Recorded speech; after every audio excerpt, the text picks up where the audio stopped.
What's up? It's your homeboys back at it again, talking about fucking Green Day. Robbie's farther Part back. 2. He's got a cool halo around him. He's angelic. Camden's still eating his candy cane, and I'm just me. It's bigger. It's better. Bigger. It's better. Oh, Ladies you're and not. You weren't gentlemen, kidding. You weren't kidding. You did get a bigger It's candy the cane. album.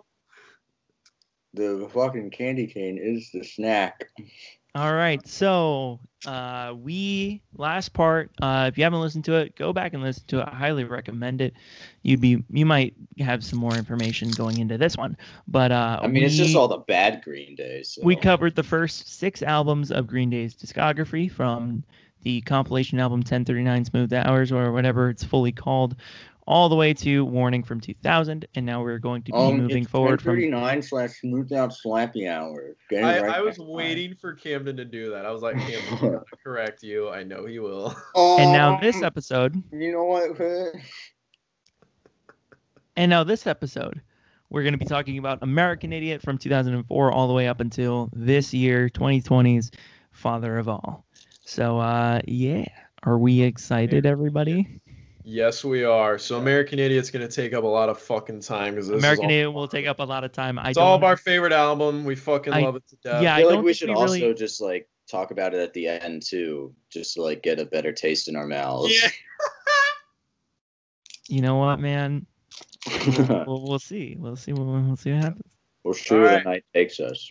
All right. So how do we want to tackle this? Because all of us want to talk about it. I think we should flip a coin. Here, how about this? I'm gonna spin the candy cane, and whoever it lands on. I'm thinking of a Green Day member right now. Trey.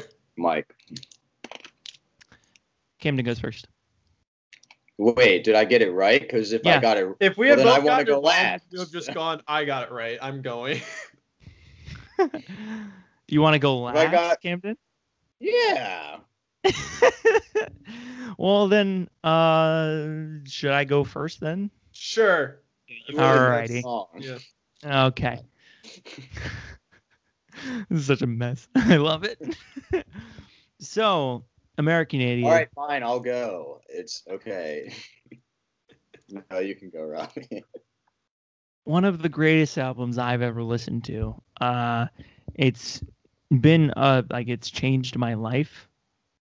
I don't say that like lightly because at different points in my life there are different songs on the album that have just been so meaningful.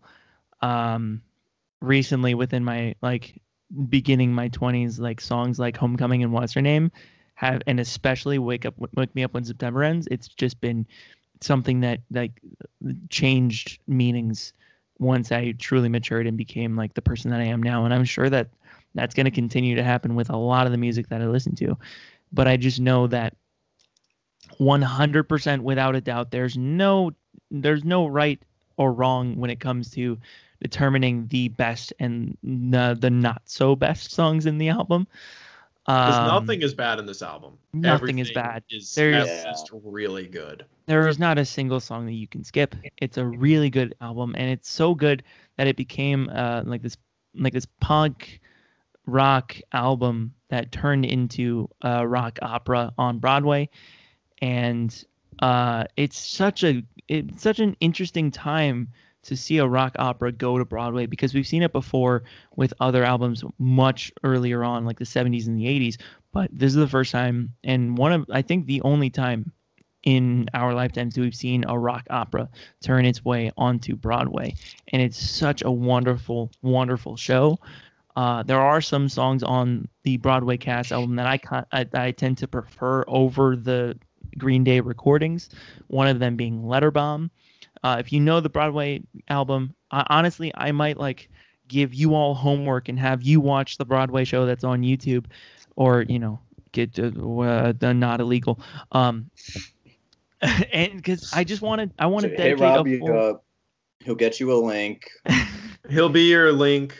I want to dedicate a full hour to 2 hours talking about the Broadway show, because the music choices, because it's not just the beginning to end of American Idiot. There's some 21st Century Breakdown. There's some B-sides that are in the show. the character choices, the way that the show flows. When It's Time debuts on the Broadway album, it's never seen on a B-side on American Idiot or 21st Century Breakdown. It's first seen on stage. But man, Letterbomb is such a beautiful song. It might turn its way into a blue because of, or not a blue, turn its way into a purple because of the Broadway performance. It's essentially just this big anthem for empowerment of people. Like it's sung by women on the show, but it's an empowerment for you to make the right choice of what you need to do moving forward. Like the show dictates that it's sung by what's her name, to the character that is Billy Joe. But in the show, he's known as the Jesus of Suburbia, and it's essentially this big breakup song. And it's not just a breakup song of like, I remember all these memories that we've had together, and I'm gonna miss you, but man, you really fucked up doing this. No, it's just empowering myself and my choice in leaving you, and knowing what I'm going to do moving forward in my life without you. And transitioning that into Wake Me Up When September Ends, where it has so many different meanings, like the meaning of itself, the meanings written by Billy Joe. It's a song to his dad, but in the story, it's about 9/11. What? 9/11. Everyone That's a big thing. Is like, Wake Me Up When September Ends is about 9/11, right? Yeah, like, Green Day's I didn't know that. It's a political album. Yeah, it's a political album, George Bush and shit. It's about 9/11, right? It is a very political album. It's the first time that they're stepping into that sort of onslaught where they're like, we don't care. It's probably, you said the thing about Mike Dirnt saying that making Time of Your Life. Yeah. Making Time of Your Life was the most punk thing that they've ever done. Mm-hmm. I think Making American Idiot was the most punk thing that they've ever done, because until a point, like they've done,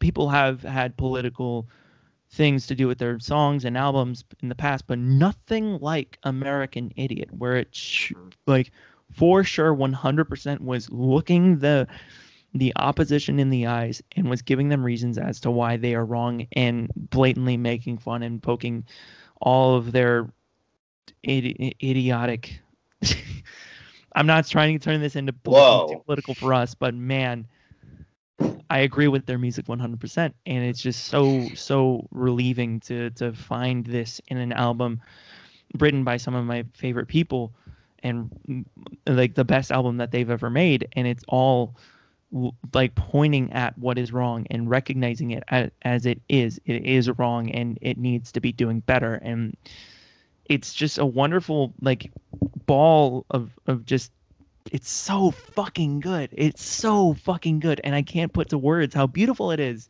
Mm-hmm. Because every song is wonderful and beautiful and amazing in its own fucking way. So I think like I think I'm done for now. Anybody can take over, but man, it's such a good song. It's such a good album. So American Idiot, number one, it is really just the mark of a new era for Green Day as a whole. If Warning was them feeling like they're losing their popularity, oh God, we should give up. Sounds like they sort of were going to, but then they decided to kick themselves in the ass and go, fuck it, we're going to make something that we really believe in.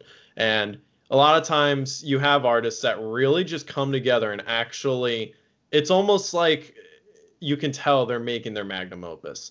And not all the time is their magnum opus recognized. Sometimes it's thrown away. Pet Sounds is one that was never recognized in its time as being the magnum opus of the Beach Boys.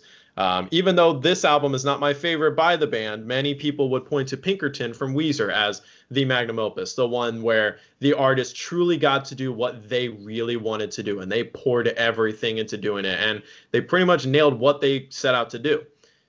Pinkerton was not well liked when it first came out, but now people recognize it. American Idiot is on the opposite spectrum. From the beginning, American Idiot really had set itself apart from the rest. Even more so, it introduced a whole new generation, our generation, to Green Day. Many people... My generation hit zero. Yeah. That's next. American Idiot... I forgot to mention this in the past video, that Warning has the littlest kernel of what's to come in American Idiot, because Misery is the first time a song is told in the perspective of third person, talking about stories and telling stories about characters.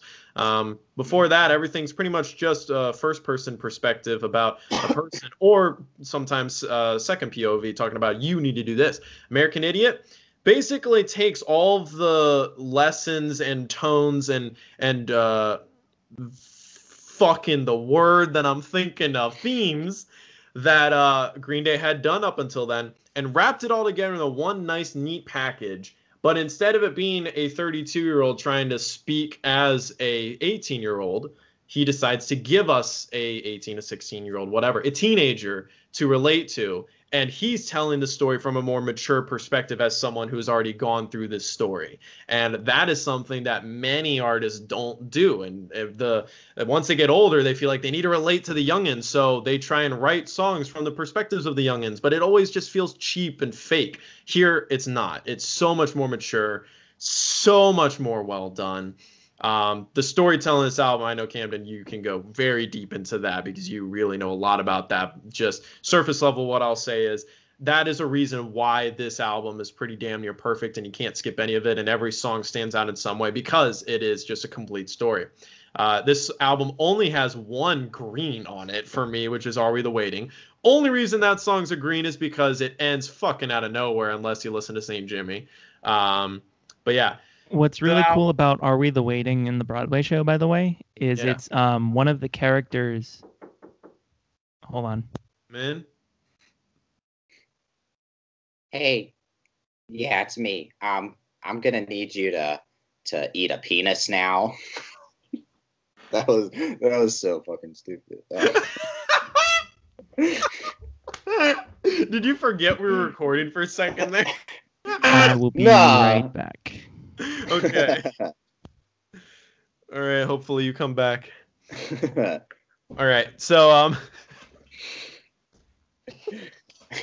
I don't know who me is supposed to be either.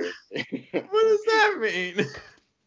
Well, you know, I'm just riffing here, but American Idiot's a pretty cool album. I'm not done. Oh, okay. You fuck. Oh my god. All right. Yeah. Oh, I think half of this album, or even more half, is at least a blue, which is fucking ridiculous. This is my favorite album of all time. Fuck me, dude. Fucking, it's just fucking crazy. American Idiot is a perfect start to the album. Fucking fantastic. Jesus of Suburbia is a song that over time I've appreciated more and more and more. I really enjoy the fuck out of it. It is the quintessential epic, masterpiece song, basically. In a way, that song is the magnum opus of Green Day. Many people refer to it as such.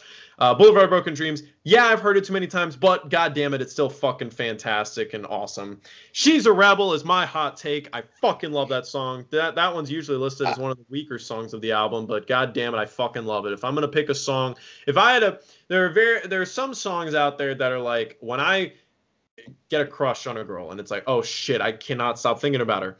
The two songs that come to mind that I gotta listen to is I've Just Seen a Face from the Beatles and She's a Rebel from Green Day. It's just, fuck yeah, she's awesome, And then on the flippity flip side, you got Letter Bomb, which is the breakup song, which is interesting. I wish Robby was here for this because I had never realized that the Broadway version kind of changes the meaning of the song in a way, because in the album it's just the world is crashing down song. There is no caveat of like, well, I'm empowered to move on, good riddance in a way. It's just, holy fuck, no, that's the song. You don't even need to listen to it anymore, guys. That's all you need to know. That's just have an audio clip of Chris going, holy fuck, no. You're like, letter bombs on. With the girls singing, nobody likes you. And they just hear me go, holy fuck. Boom. No.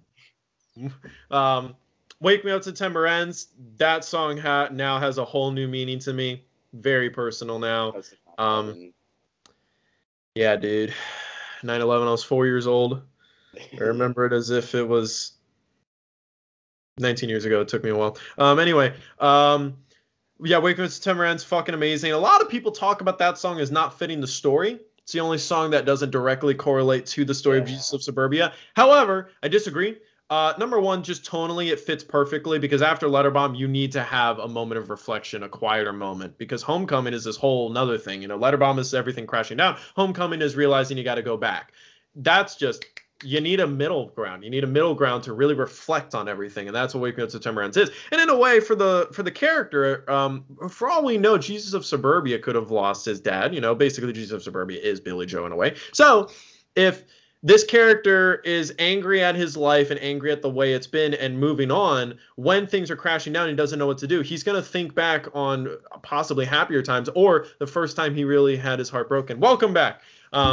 Which could very well be a time when he was a child, when he lost his dad. If in a way he can point at that moment is when things started falling apart.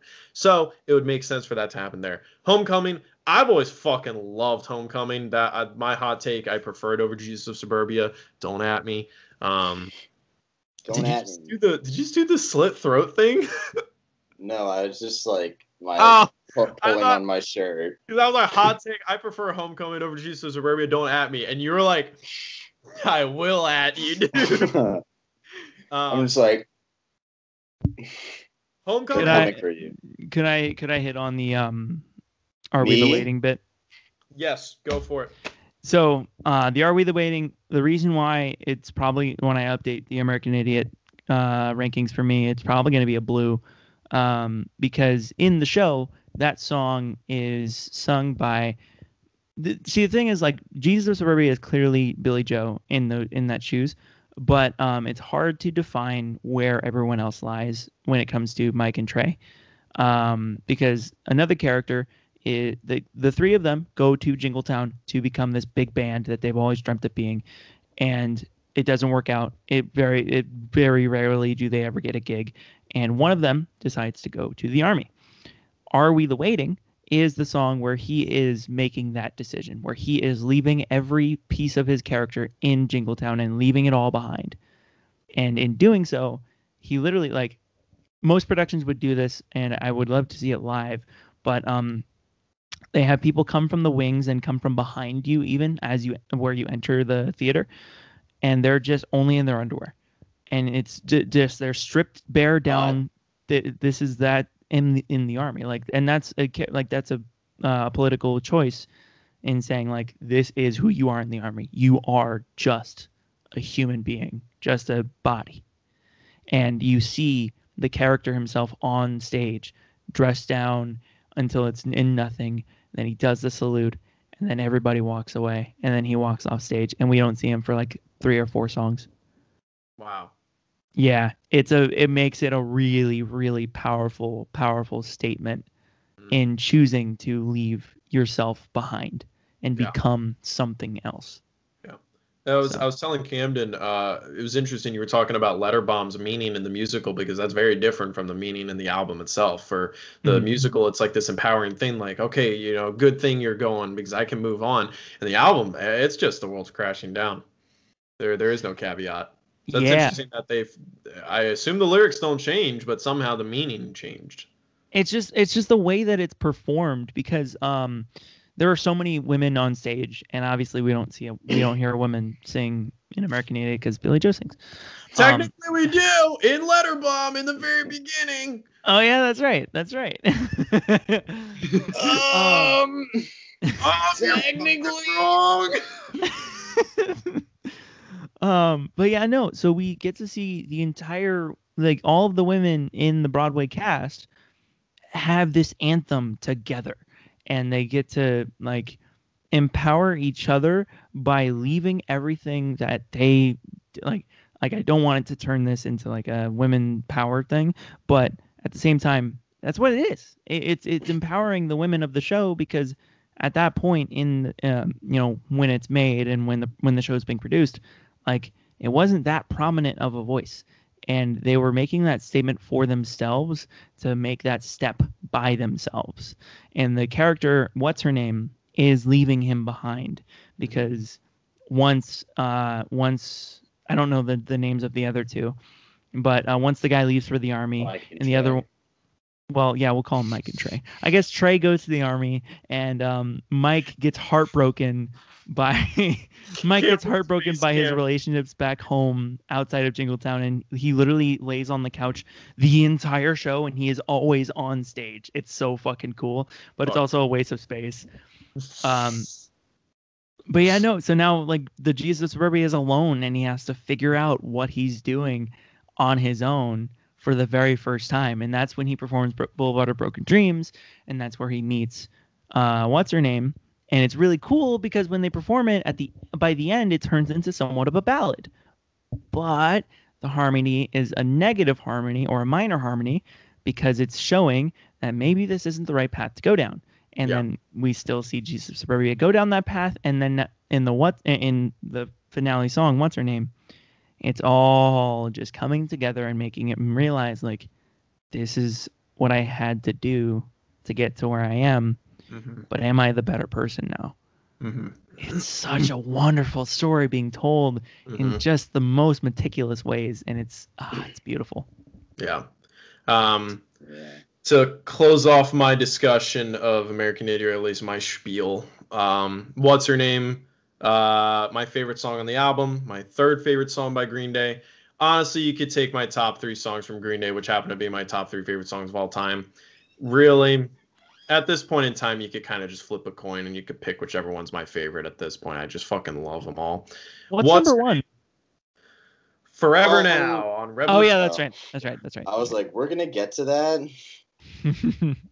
We will, yeah. But yeah, what's her name? It's funny because Forever Now, I have the least amount of reasons why it's my favorite, ironically. Meanwhile, Time of Your Life and What's Her Name, I can talk about hours and days about why I love them. Forever Now, I could talk about it for probably like an hour, but, like not a day, So anyway, What's Her Name? What's Her Name?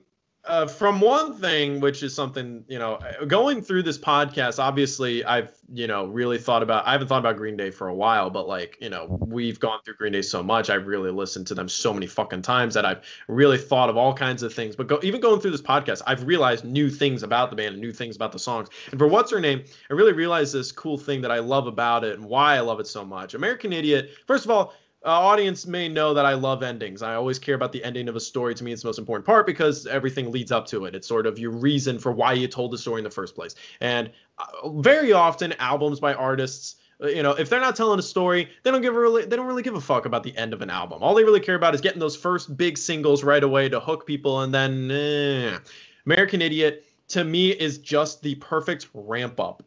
It still starts off fan-fucking-tastic. If anything, if I could measure American Idiot in terms of my love for it, it would be like, it's just like, boom, it just blows up at the end. And What's Her Name is the perfect example of that because the album itself has a very clear beginning and end, where Jesus of Suburbia is him leaving his home, Homecoming is him coming back. But like life, there is no clear, clean endings. Very often, you'll feel like you finished something, but then years down the line, you'll reflect on it and you'll realize new things about it. And it's like you're revisiting this story that never really ended. And that's what What's Her Name is, because timeline-wise, this whole album takes place over the course of, I guess, a couple months, not even. And then Homecoming, starts fast forward in a couple of years. And then What's Her Name could be any time, for all we know, a decade later. And it's just him reflecting on What's Her Name. And I relate to that a fucking lot. All of us have our own What's Her Name out there somewhere. But to an extent, it doesn't necessarily have to be a girl. It doesn't necessarily have to be an ex. What's Her Name can just reflect a person that was really important in your life that's no longer there. And honestly, getting me emotional here. What's Her Name means so fucking much to me. It's, you can't even remember her name. Yep. How much can she really mean? It honestly, scary thing though, because memory is a scary fucking thing. Yeah. All of us talk about us getting lost at the Hollywood sign. We think back on that as a happy memory, but I think all of us can agree when it was happening, we were fucking miserable. Oh yeah. I was hung the fuck over. I was on the puking the whole time. Yet when I remember it, I remember being like, yo, that was fucking lit. We were trapped and we thought we were going to die, And it's like that memory for us, we hold on to it. But over the years, we're slowly going to forget about it unless we keep thinking about it. And that's the way memory works. Very often we only remember the good or only remember the bad. And eventually it just all becomes kind of a blur, almost like a distant dream. And that's the sad and scary thing about life, is that life is only what you remember, you know? Like right now, your mindset is only based on maybe the last year, if anything. You know, like going through our old content, even me editing content from 2018, I look back on it, I'm like a different fucking person. Like, holy shit, I don't even, what's going on in my head right now? Why am I doing this? Like, this is so far removed from me. And that's just 2 years. That's the really weird thing about life. Like, everything is just a vignette. And What's Her Name reflects that, where something that was so important to him all these years later, he can't even remember her name. He just remembers that the short time she was there, she changed his life. And he's always going to remember that. And that's just a fucking, what's her name's great. I was gonna say I was getting emotional because like when you were talking about things that we never finished or things that you might look back on and reflect, that was like, that's literally Deep Sheep. That's what's happening. Because like Deep Sheep. The Deep Sheep will always be a what's every her name. single time that I think about talking to my friends outside of Deep Sheep, you know, my coworkers or whatever, about this, what we've done here. Like it made me reflect on it negatively because I felt like there's such there's so much potential between all of us, and there's something that could be here, and creating the podcast, like making more podcasts, repurposing all the videos that we shot back in 2018, and possibly now making more content. Like it's just reinvigorated my love just to create, to talk to the camera, just to be, you know, doing something. It's been a blast. So ugly. Because also with Deep Sheep, you know, like all of us have reached this point in our lives already. All of us slowly reached this point where we all have our own group of friends outside of Deep Sheep in real life.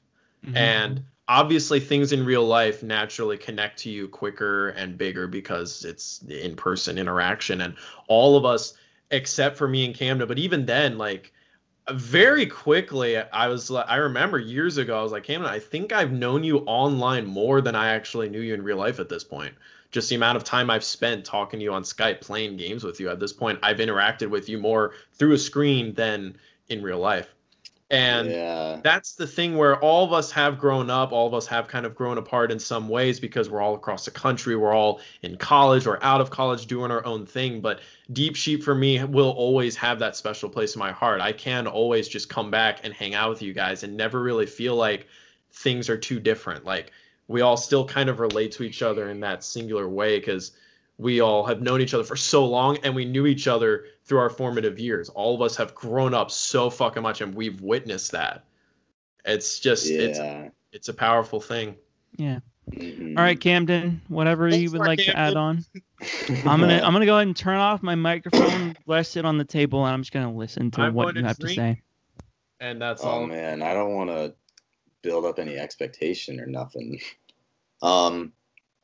I guess I always like to start out with just being like, is while American Idiot is proudly political, I think of it way more as just like a story about this guy than a story about politics or anything. Because the politics scene definitely plays a big part in just how he is as a person. But I always just relate to this change that this character goes through and everything. And I think that it's honestly just like the perfect rock opera in terms of like about a person.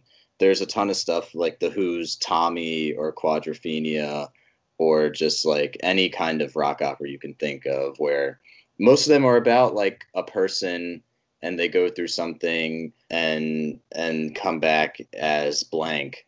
But I think American Idiot just displays that. I don't want to say like the most clearly just because that kind of makes it seem, oh, so it's simpler than those other ones. But I think the words they use and the music they use is just a culmination of everything they've learned as musicians, everything Billy has learned as a lyricist. and it just all came together to make this just amazing story. And I can thank this album I can thank Green Day for getting me into listening to other bands, and I can give this album all the credit for making me listen to other music, just because this was like the first Green Day album I like really listened to all the way through. It's crazy to think back and be like, this was like the first like just album I just listened to all the way Same through. here. And it's just like all this hard hitting thing. I didn't just listen to Please Please Me and be like, all right, what are these Beatles about? They're fun. It was just like, oh, this wave just fucking hit me.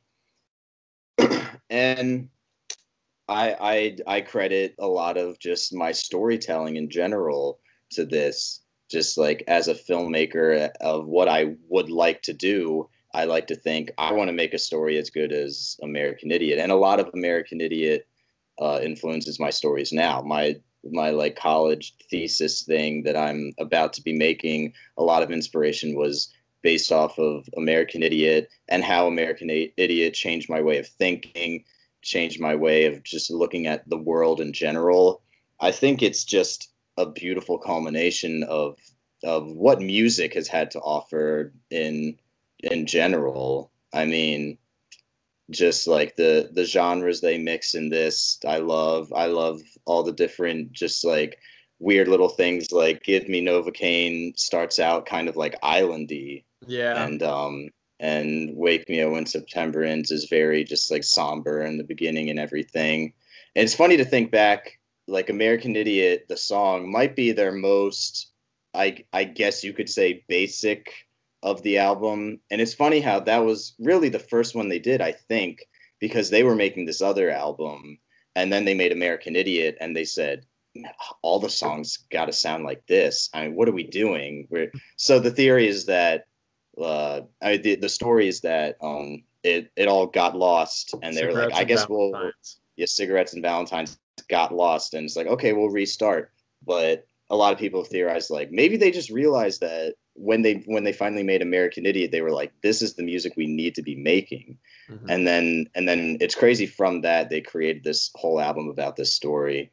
And Jesus of Suburbia and Letterbomb are my number 1 and 2 Green Day songs of all time, and both for, I think, pretty very different reasons. Because I mean, this just the storytelling in Jesus of Suburbia, I love the idea of the 5-parter thing. I do love Homecoming too. I just think that Jesus of Suburbia is cleaner than Homecoming, whereas Homecoming, they were kind of like, let's give everyone their shot. Mike, Trey, come do your part too.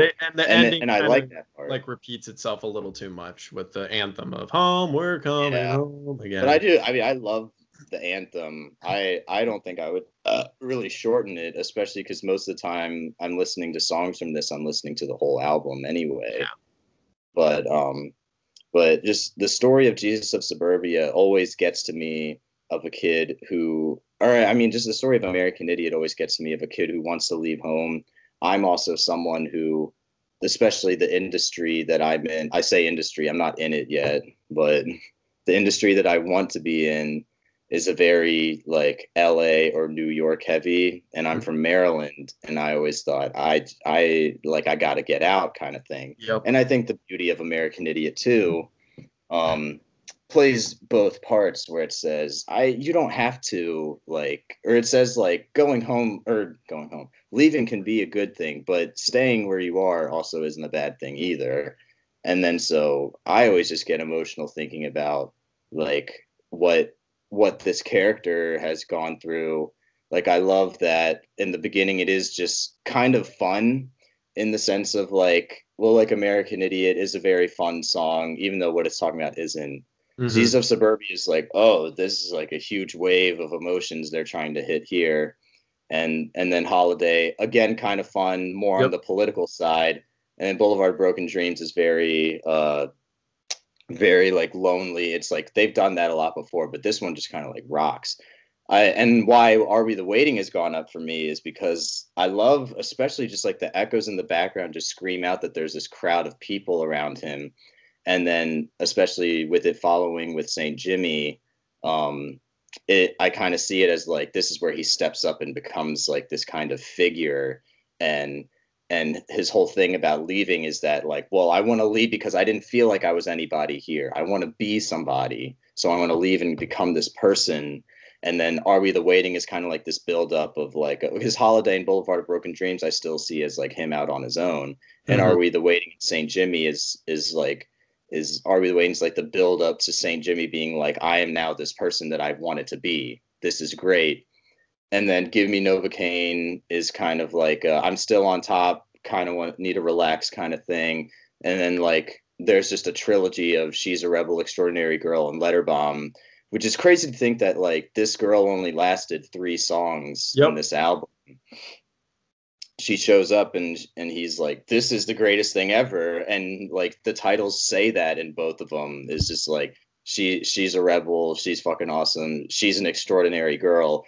And Letter Bomb is crazy too, just because of the title, because it doesn't follow the theme of like, describing the girl.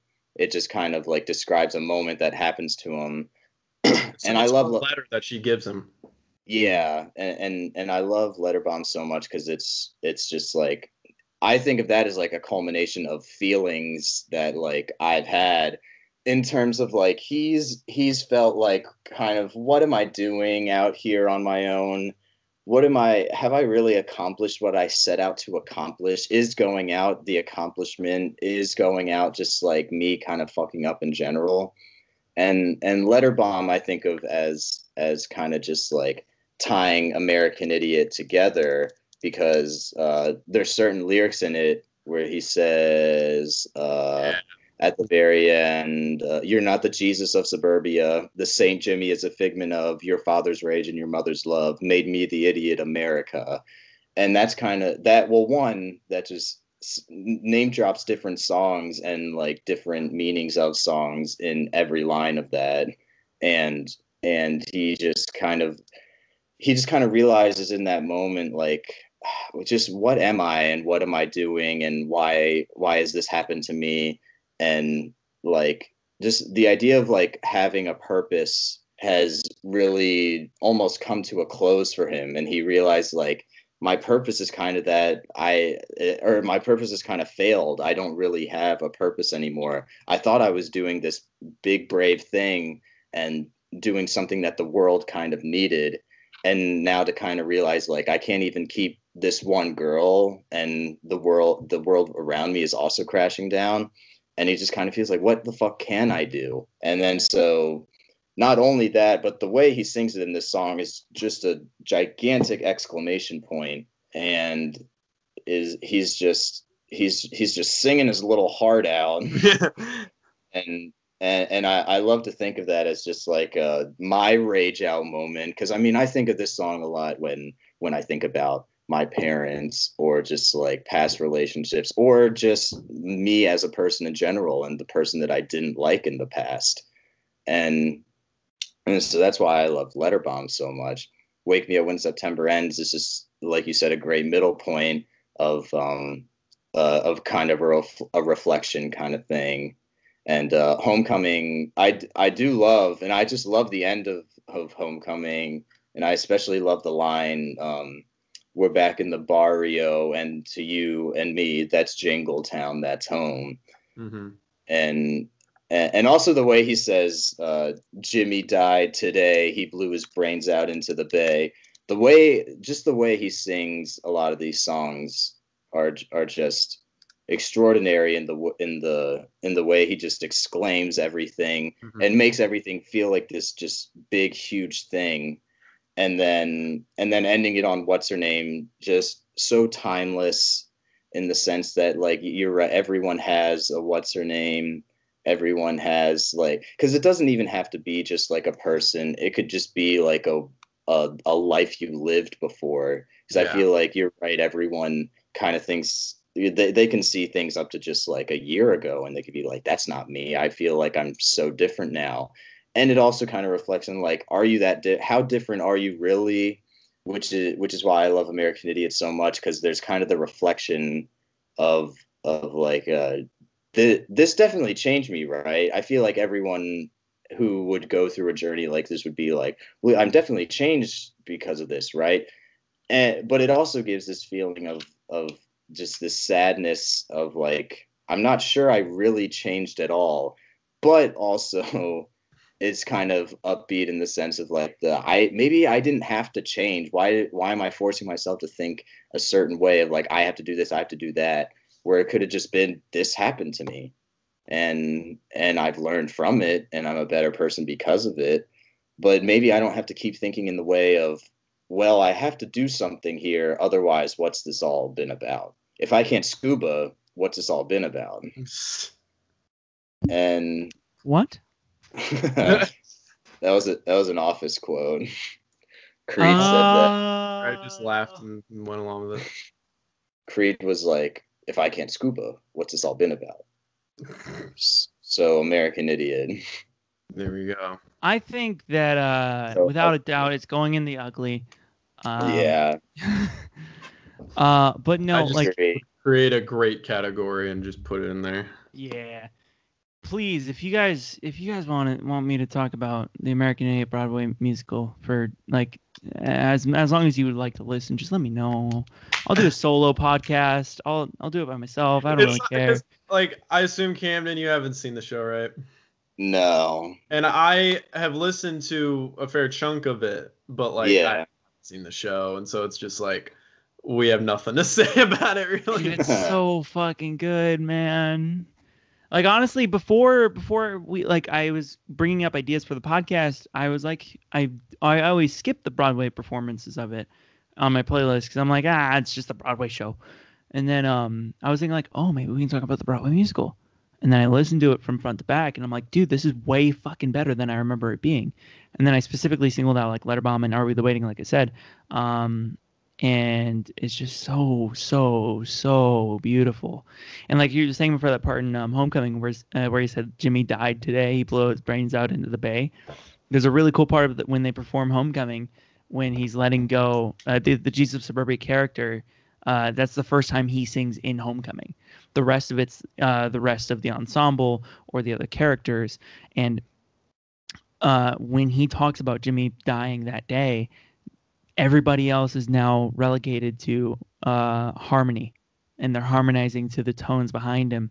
But he is the only person singing that on that stage, because he is the one that is making the choice for Jimmy to die that day. Mm-hmm. And man, it is such a good moment. Oh, it's so beautiful. Okay.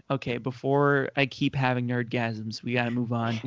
It's been an hour.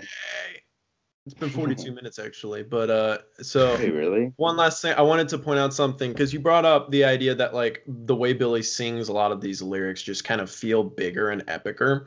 And that to me makes a lot of sense. Like, it is almost as if they felt like what they were making was important. Like, you know what? Who cares if people think we're one hit wonder? We are going to pour our heart and soul into making something that we believe matters to many.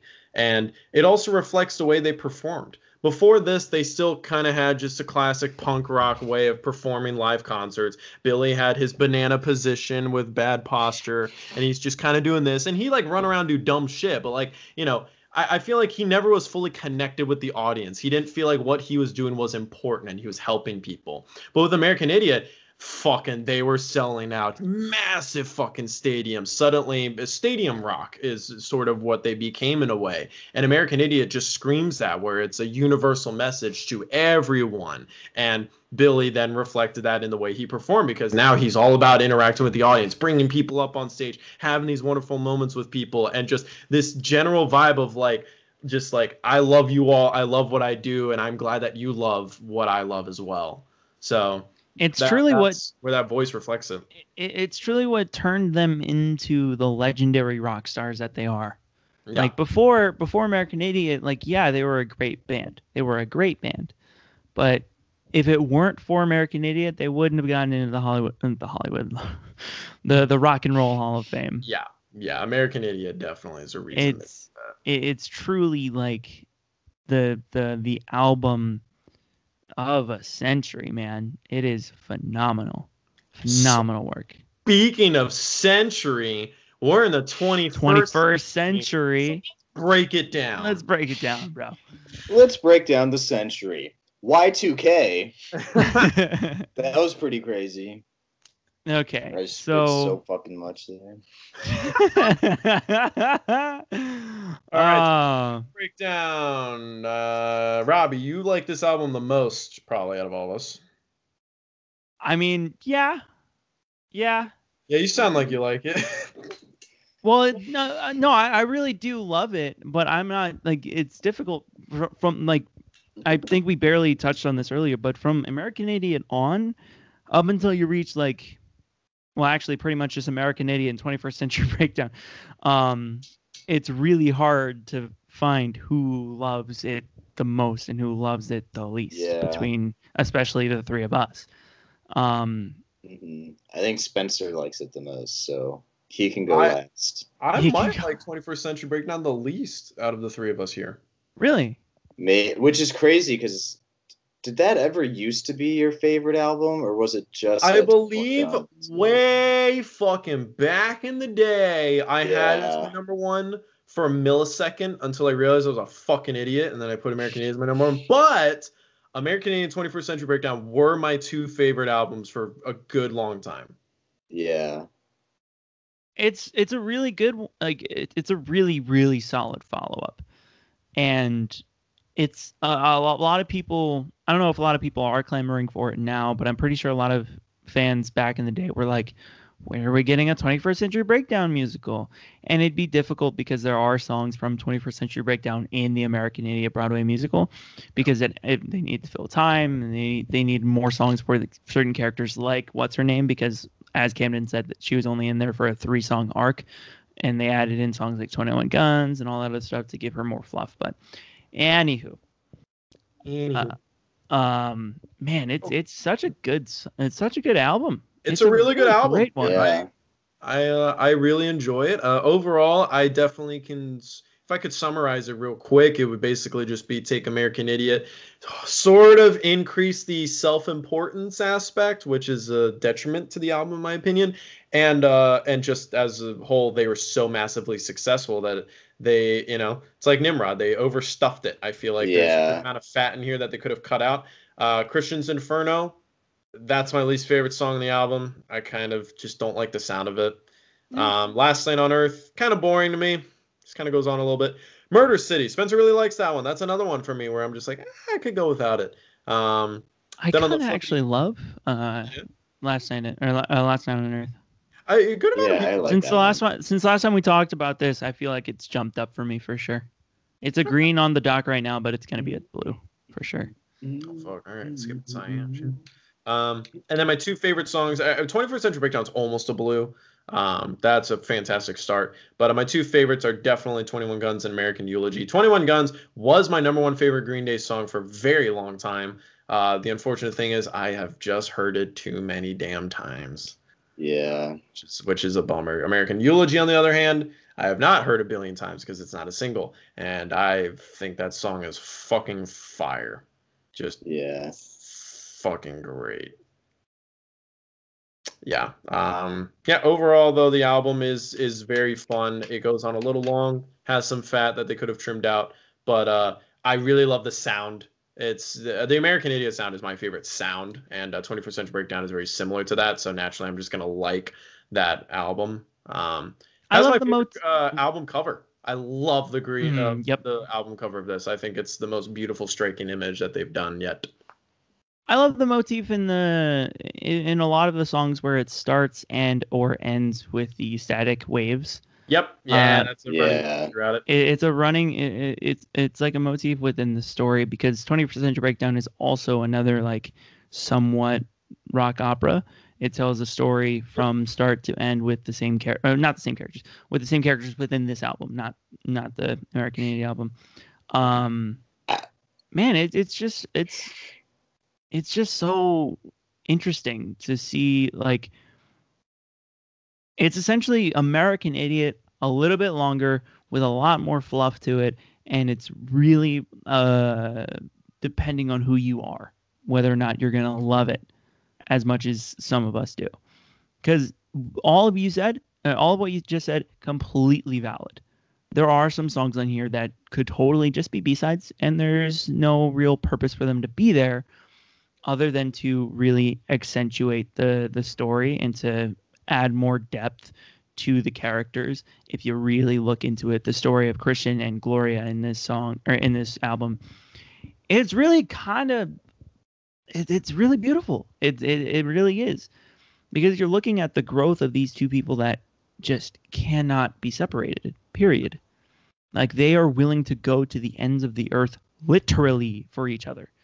And it's honestly, I would love to see an adaptation of it to film or to the stage, but they would have to be pretty much just song for song, to where American Idiot, you could like move around things, added some more stuff in, like Bring In Too Much Too Soon or Favorite Son.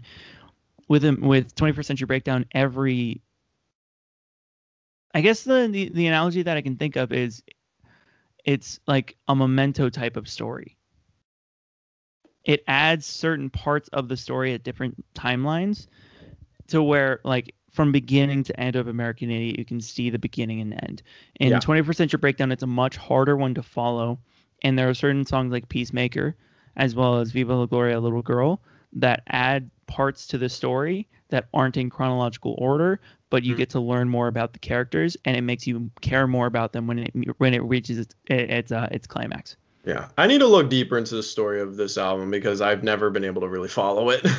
It's honestly why it's so high up for me, man, because I can't recite it as much as I have with American Idiot, because I'm not too well versed with it now as I am the other. But it's kind of like if you take Romeo and Juliet and turn it pop punk, you know. Yeah. And I call it pop punk here because it is punk rock, but there's some songs on here like Last Night on Earth that you can still classify as rock, but I would hear it. I could certainly hear the argument for that being more of like a pop sound. Sure. Yeah. Yeah, I like this album a lot too. The only thing about it, I do think that definitely lowers it between the fight between this and American Idiot is American Idiot, like the love story is a small part of it, and really, like, in actuality, a small part of it, but just a part that you remember. Yeah. And so I love the stuff where they can like do so much with so little. And this album is kind of like, well, what if that was just like the whole album? So, which I think creates a lot of fat and a lot of stuff that repeats the same message, and some stuff that just like does not really need to be in there at all. And I really do not like Know Your Enemy, like, at all. That became like one of my least favorite Green Day songs because one, because it's one of the most popular, and I think it just sounds so bland and ugly, because he's just like, do you know the enemy? You know the enemy? And it's just like, this doesn't sound like you're trying, like, at all. I hate the sound of it so much. What I do love about What I do love about 21st Century Breakdown keep going. Is the little small things. I feel like there weren't as many little small things in American Idiot, just because it's this big, grand, magnum opus thing, whereas 21st Century Breakdown has a lot of little things about the song that I really like Viva La Gloria Little Girl is like, what the fuck is this? It's like very creepy and has like the piano just like blum, blum, blum, blum, blum, blum. Restless Heart Syndrome is like the entire second half of the song is just like this epic, grand, just like pour your heart out kind of like instrumental. Peacemaker is really cool, just how they play it. It's just like dun, dun, dun, dun, dun, dun, dun, dun, I think it's the most the most tonal, like not in a bad way, but like it shifts its tone in certain parts of the album in a great way, because it's challenging them to try new sounds for the first time since Nimrod. Mm-hmm. And I think honestly, like they got it down, because they try more of an acoustic sound, more of like a Hispanic heritage. You can definitely sense that tone because Gloria, the character, is so ingrained within the Hispanic culture. And that's why you hear a lot of like the choices with the guitar or with the way that the piano is played, or even like the titles of the Viva La Gloria songs. Yeah, Viva La Gloria. With the explanation, you've seen the titles. Yeah. I don't remember specifically why, but I'm going to like shoehorn this in. It might not be the exact reason, but I'm pretty sure the 21 Guns story is them getting like shot up by a Mexican gang, not the police. Yeah, I'm not really. I've always thought that was one of those things where they wanted you to interpret it like any way you wanted it, not like here's a specific thing. So I think I've heard that one before. I've heard just that like they're on the run against the law and the law has caught up with them. I've heard like, well, they actually don't do that at all. It's all just a metaphor kind of thing for like the end of the road, just in general. So I don't know for sure what it is. Because I like to think of attaching it to her heritage as a character, because you can also like that's why I called it like pop punk / punk rock opera of Romeo and Juliet. There's a reason why they can't be together, but that, God damn it, they will still do everything in their power to make it happen because they're meant to be together. So I don't know much about the Christian character himself.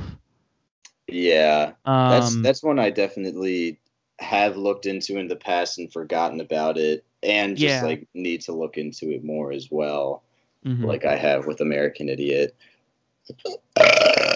But yeah, overall, there's a lot of really great ones I like, and also just there are a few that are like I feel like I could do without them, and the album would benefit from it. I think one song that we have yet to bring up that I think is absolutely a blast is See the Light. Yeah, I like that one. I love it a lot. Like I think one thing that they nailed since American Idiot is the way to end their albums. Well, I mean, I think they've done that. Yeah, well, I guess Time of Your Life doesn't really end the album, but I've always liked the ends of like, because if we look at the ends of the rest of the albums, like they generally figured out how to end their albums way better. Kerplunk I think has a good ending. Dookie has another like good ending. Insomniac, if we don't count All by Yourself or All by Myself. Yeah, we don't. I like FOD as an ending. Like Insomniac has like a pretty good ending. If you count Time of Your Life, then fantastic. Macy's Day Parade, fantastic. What's Her Name? Legendary. See the Light, sort of the epilogue of American Eulogy, so still kind of, one thing about See the Light, the thing is, I love See the Light way more than I like American Eulogy. Well, you're fucking wrong, so that's fine. American Eulogy's a green and See the Light's a blue. You can suck my fucking. It's super repetitive. That's another one actually that I really liked American Eulogy, and then like Chris got on board like with me of like here's an underrated one, because Letterbomb was the other one. I don't think we ever said that, but Letterbomb was the other one where you've always fucking loved it. I mean, everyone loves that one, and I didn't, and now I do. Well, I remember. So I'm alone in the fact that I like See the Light more than American Eulogy. Yeah, I like See the Light a lot, and it has maybe my favorite moment of the album. Just at least like this moment makes you nut. Yeah, from a listening standpoint, just because there's the moment where they go, I need to know what's worth the fight, and then it's just like this just like pauses, and then. And then so I just really love that moment. But the fuck was I fucking talking about? American Eulogy, he says the N-word. That was pretty weird. Yes, he does. That is correct. I haven't looked into it. I don't know why. He's quoting a character, or at the very least, he's speaking through the perspective of like a politician, which is why he didn't get, crucified for saying the N-word. And I wonder if they were like, we should make this like not a big song, just in case it like gets big and people are like doing like, that. Guys, that's one thing though where it's like, album, we need it to be a single. Yeah, Billy, we're not making that a single. Because that's one of those things where it's just like, you did not need that at all. There are definitely other ways to convey that message, but it's there. But it's there. It's there. And it's also, I think, it's the same time gap between. Actually, no, it's a longer time gap between. It's the largest time gap between albums. 5 years. Mm-hmm. That's insane. They took that much time on the road with American. I mean, rightfully so, but they were on the road that long with American. I mean, they were also they were doing fucking everything with American Idiot. Why? And also, I'm sure this album took a while to make too. It's fucking 18. Oh yeah, because at this point, when it came out in 2009, at the same time, you got the Broadway musical coming onto stage. Yep. Avatar was coming out. It was everything, dude. Why? Dude, I hate James Cameron. We can get into that, but I hate him so much. Welcome to the James Cameron podcast. It's the good, the bad, and the ugly of James. But yeah, no, man, I don't think we really need to say much more because we've already said our piece. It's a really good album. If anything, really solid. Bonus thing that I thought about, possibly another reason why this album took forever to come out. When you're really in the zone of it and you don't really realize that what you're making is going to be super duper important, like American Idiot, you probably go ham. But when you have 21st Century Breakdown, you have the pressure of, oh God, we have to live up to this. So you're going to second guess yourself over and over and over again. It's going to take. And that's probably why it's as long as it is, honestly. Because I know they had like 40-ish songs and they narrowed it down. So and that trend continues. Yeah, and they just said whatever we don't like as much, we'll put in these 3 albums. And now we have entered the trilogy. It's the trilogy. Uno, dos, and tre. All right. We'll just go through step by step. Can we just like very quickly get this done in like 10 minutes, please? Well, it's important to talk about this because this is the first time where we can all agree that Green Day fucked up. But I'm gonna be real with you. I straight up have only listened to a couple of songs off of Dose, 4 or 5 songs off of Trey, and all of Uno. So the trilogy is interesting because, number one, I definitely see this as they didn't want to try and make something super important. They were tired of that. They were tired of the rock opera. They just wanted to rock out. Unfortunately, the perfect way that they handled the messages of the youth in American Idiot is completely thrown to the side. Because they try and relate to the youngins in this, and it just sounds wrong. They're also in their 40s now, and it just screams a midlife crisis. It's also the messaging behind it. Most of these songs, it's like, what the fuck is this about? Who gives a fuck? You guys were really talking about important shit, and it's like, fine, you don't want to talk about things that are universal, big, huge messages. Fine, but go back to personal shit. You still were able to do that for so long, and if you can't do it from the perspective of a teenager, then just don't do that because it's going to be bad. And also learn to trim out the fat. You don't need to just release 3 albums and be like, fuck, guys, we're having fun. Here's 3 albums. Who cares? Yeah, we're Green Day. Woohoo. No. I guess that was their thing of we've done we've done everything we can as a band, right? So what the fuck else? Disagree when we get to the next thing, because god damn it, that should have been the next thing they did instead of this shit.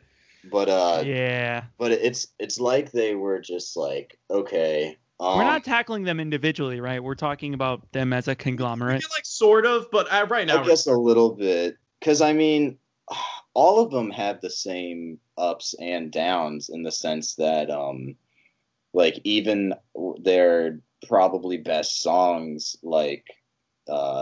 even Stay the Night or Nuclear Family or Oh Love, they sound like they're trying to be young even if like the song isn't that bad, they still sound like they're trying way too hard to be something they're not. And then sometimes they just have really bad ones where they're trying to be like that, and the song sucks. Yeah. Like Kill the DJ, Troublemaker, musically- Sweet 16 is so fucking creepy.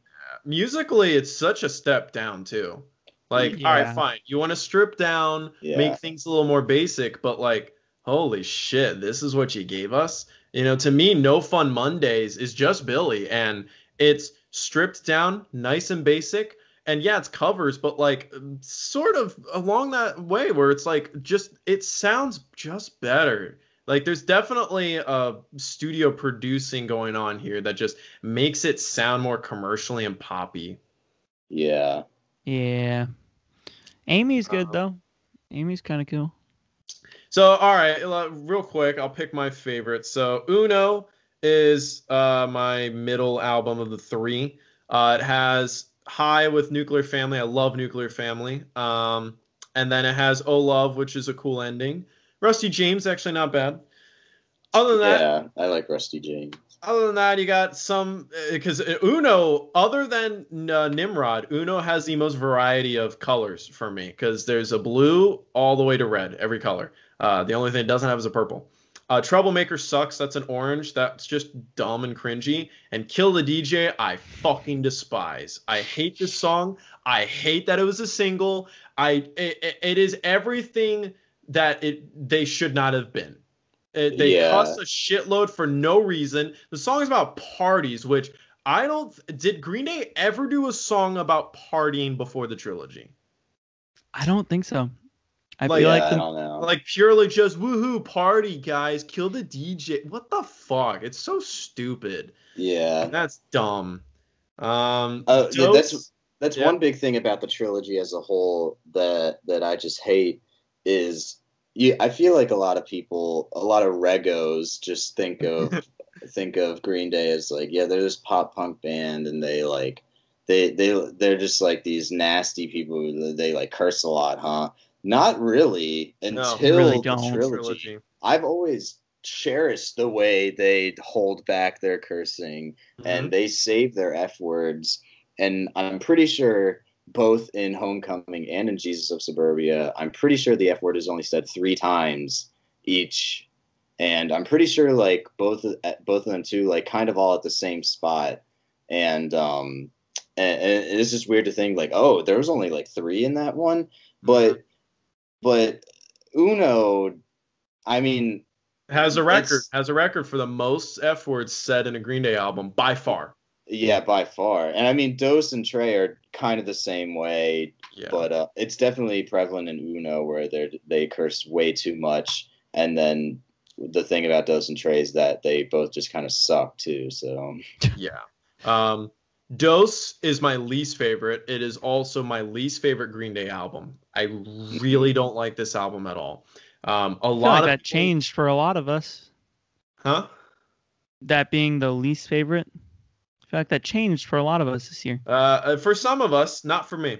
I don't like this album at fucking all. Lazy Bones is very popular amongst the Green Day community. But it's a green for me. Maybe a cyan someday. But I never find myself wanting to listen to it. And that's really it. See You Tonight is cute, but it's so short and kind of pointless. Amy is nice and cute, but again, it's like, that's kind of it, you know? Other than that, though, I have so many oranges on this album. Fuck Time is so fucking cringy. I hate it. Stop When the Red Lights Flash is annoying and repetitive. Wild One bores me to tears. Makeout Party is cringy as hell. Lady Cobra is just like, what the fuck is this? Wow, That's Loud hurts my fucking ears at some points. And then Nightlife is my most hated Green Day song. It's a meme. If you ever go on the Green Day subreddit, it's a joke that Nightlife Why is it not a red then? Considered their worst song. Oh no, it is red. It is red. I was looking at Fuck Time. Most people agree that's the worst one. And I also fucking hate that it's the only time they've ever featured another artist. And it's like on like a mainstay song of an album. They've done it with Ordinary World, but that was on like a compilation album, not like a main album. And like, all right, it's a punk rock band. So who would be a good person to team up with? Maybe another punk rock artist, or maybe maybe they want to do something like Ordinary World, where it's like a love ballad, and maybe you have like a lovely, female voice join in. It's like, no, let's get like a weird hip hop artist and like totally not go for what we are and like just fuck up. It's just terrible. Dose, I just hate. I don't like this album at all, and I never listened to it.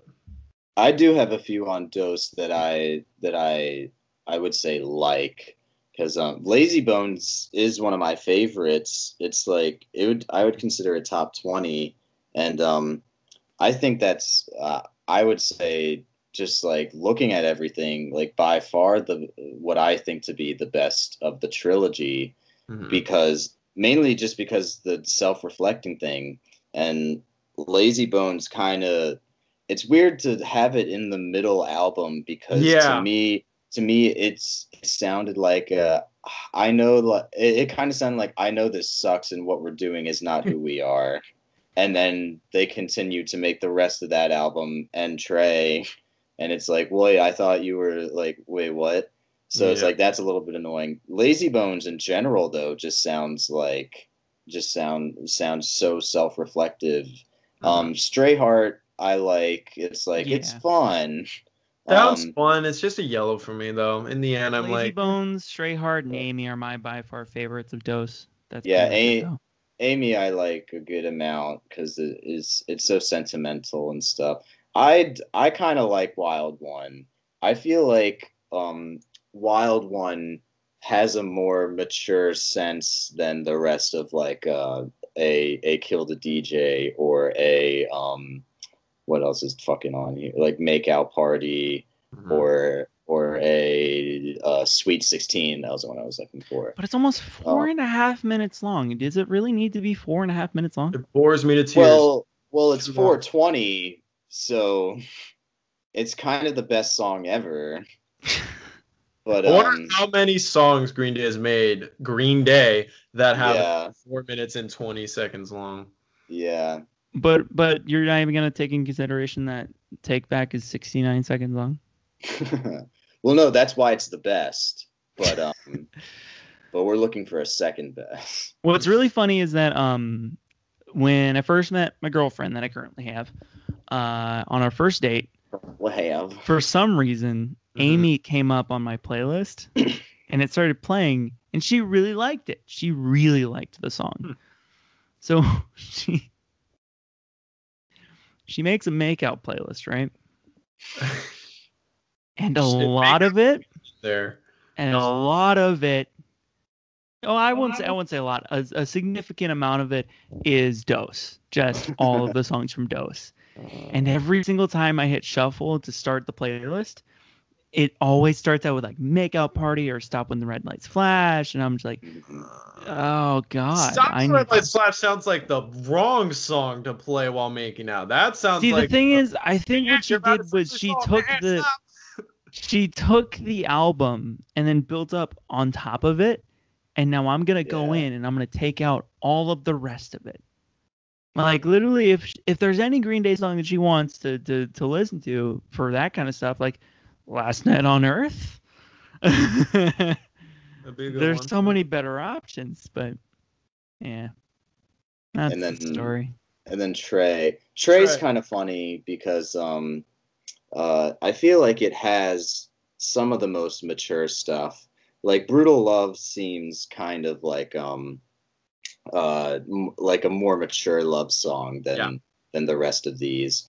Even like the more fun ones, like Missing You, I'm like, I kind of like that one just because it's like, oh, it's fun. Whereas like Sweet 16, it doesn't feel as creepy as a lot of these. And 8th Avenue Serenade is one where it's just like, this just like doesn't even seem like Green Day at all. It just seems like kind of just like some pop song, but I like it.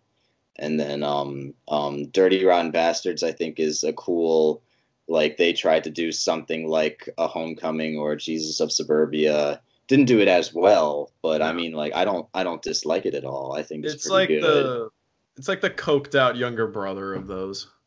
Yeah. It's just like, all right, you're like You're just having fun, dude. Camden, I think there's one song that you're forgetting.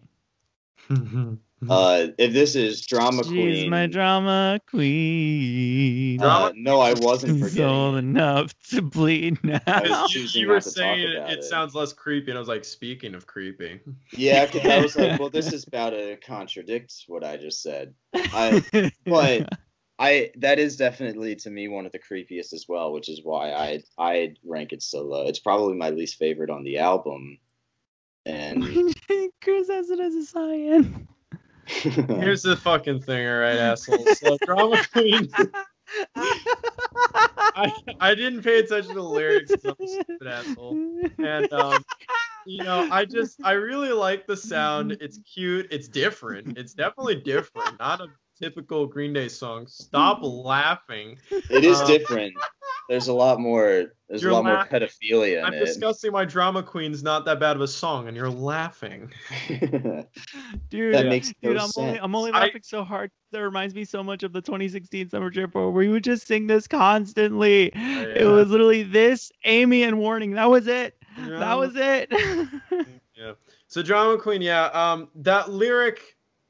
Oh man. I don't think they really meant it as a creepy way, but it definitely does come across as creepy, which old enough to bleed. It's supposed to be in reference to daughter, not, fucking whatever. It's weird. I get what they were trying to go for, but it does come across as weird. Either way, Trey is my favorite album of the trilogy because there's nothing in there that pisses me off. And it has Dirty Rotten Bastards, which is my favorite song off of the trilogy. So, that song is one of my favorites to just sit back and have fun. Like Green Day, all right, if that's what they wanted to accomplish with the trilogy, just sit back and have fun. Sometimes they accomplished it. Nuclear Family and Dirty Rotten Bastards, fuck yeah. I just have fun with those. But the rest, not so much. And then sometimes they try to do cooler, more reflective shit, and a lot of people love Lazy Bones for that reason. And so So and then the Forgotten curious. Was in Twilight. Yeah, it's just come on, guys. What happened? Who are you? Revolutions is pretty good too. I forgot. I don't think we mentioned that one yet. I think that was a pretty solid one. My problem is Dirty Rotten Bastards should have been the penultimate song. Like with this big epic. And then you're like, all right, The Forgotten. It's the piano ballad to end it off. No, first we got 99 Revolutions to get through, which honestly, 99 Revolutions to me is a great starting song. I was literally about to say that. It should have started the album. Yeah. It should have started the album. Fucking, what the fuck? But, there are missteps down the way, and I'm curious here. What would it take to get you, Chris and Camden, either of you, to listen to Nightlife or Kill the DJ for 12 hours? I feel like a small amount of money wouldn't. I would do it still.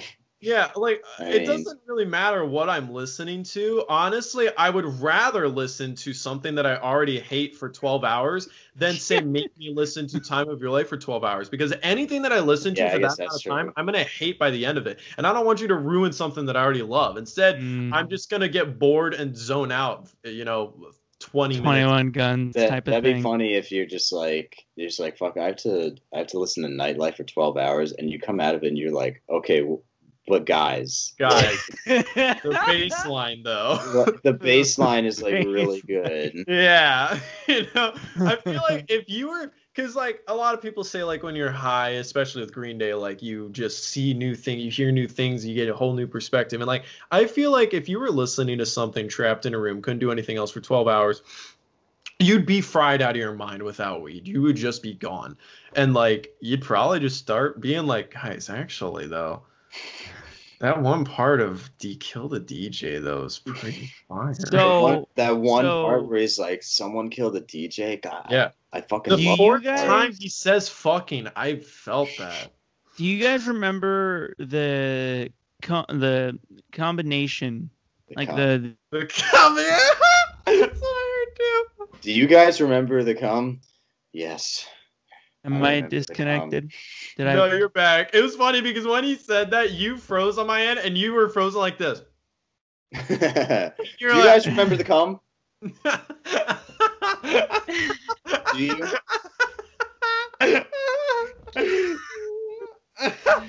Do you guys remember the? You remember the cum? You guys remember the cum, right? No, but go ahead. Do you remember the compilation album that we made of the Uno Dos and Tre trilogy? Yeah. I mean, I think we've made a lot. I think everyone has made a lot. We made a version that was like what we actually would imagine they would have made as their trilogy, so we have to include Kill the DJ because that was a fucking single. Yeah. Yeah. Because it runs like this. I'm just gonna name off all 13 songs on the album. Yep. Nuclear Family, Boom. Stay the Night, Right. Let Yourself Go, Yeah. Kill the DJ, Mm. Troublemaker, Mm. Oh Love, Hey. Lazy Bones, All right. Stop When the Red Lights Flash, Nope. Stray Heart, All right. X-Kid, All right. Dirty Rotten Bastards, Hey. 99 Revolutions, All right. The Forgotten. Okay. I would switch around because this is the same. I imagine this is the same that we had years ago that I haven't changed, that I haven't touched, because this isn't on your guys' doxy. So I would probably just switch out, maybe put 99 Revolutions at number 3. Yeah. I think we just did it in order of Uno Dos. Because Uno the Dos first and few Tre, songs yeah. are Uno, Yeah, the next how are they Dos, the next are Tre. Yeah. All And right. honestly, I would like end the album with Kill the DJ. That would be like the best way to end such a great album. It's like killing Yeah. that whole era. All right, let's Yeah. shit. Let's talk about something we actually like, Revolution Radio. Hang on real quick though. Dos I would put in the bad category, hands fucking down. Uno I would also put in the bad category. Tre is like kind of ugly, mostly bad, kind of in the middle there. That's where I would put him. I would probably agree. Uno and Dos in the bad and Tre in the ugly. I think I would just put all 3 in the bad. Yeah. Wouldn't blame you. Yeah. Revolution Radio. All right. I guess I'll go first because Yeah. I think so. I'll go last because I love this album. How many blues and purples do you have? I have 4 blues and a purple, which happens to be my favorite song by Green Day and my favorite song of all time. So 5 what do you blues, got? 2 purples, bud. Yeah, I'm going last because I have yet to go last for an album. Fuck off. I just remember this was just such a great time. I Yep. mean, like when they announced Revolution Radio, there was just so much excitement, and the first single, Bang Bang, we were like, this is really good. Okay, ready for the album. Then Revolution Radio came out and it was like, that was pretty good. All right, ready for the album. And Still Breathing came out and it was like, this is pretty good. All right, ready for the album. It's so sad that the trilogy made the bar so low that all we needed was, this is pretty good, man. That was the downfall's begun. This is it. Because I don't think we knew like what these songs meant compared to each other. Mm-hmm. So, because like all 3 of those as of now are blues for me, and I back then I don't think it was, but it was. I was just so worrisome because it's just like the last thing they did was the trilogy. So like, what can they do now? This was definitely the post American Idiot 21st Century Breakdown thing they should have done, and just the most mature thing they could have done when they're this old and talking about younger versions of themselves, kind of thing, and also the world that they're still in, because it's a little political too. Yep. Yeah. Bang Bang has like one of my favorite parts, because I love the switch in Bang Bang where it turns into the I want to be a celebrity martyr. For a little bit of time, Bang Bang was going to be my entrance music as a wrestler. Ooh, that'd be a good one. Yeah. Yeah. And it's close to my favorite. Bang Bang, Forever Now, and Too Dumb to Die are my three favorite. Too Dumb to Die is my favorite, and I just remember Revolution Radio has a lot of really cool solos. The Outlaws solo is really cool. The Say Goodbye solo I really like too, and the Too Dumb to Die solo though I remember was really cool, and I can't find it anymore. I just remember seeing a video of how they did it. Was Billy Joe like took a violin bow and like just shook it across, and that's how he got the on a guitar. Yeah, on a guitar. It was just like, oh, this is really cool. So Revolution Radio is just like it's just cool and mature and just what they should have done next instead of the trilogy. Yeah. I think, all in all, it's kind of where Warning meets American Idiot in a way.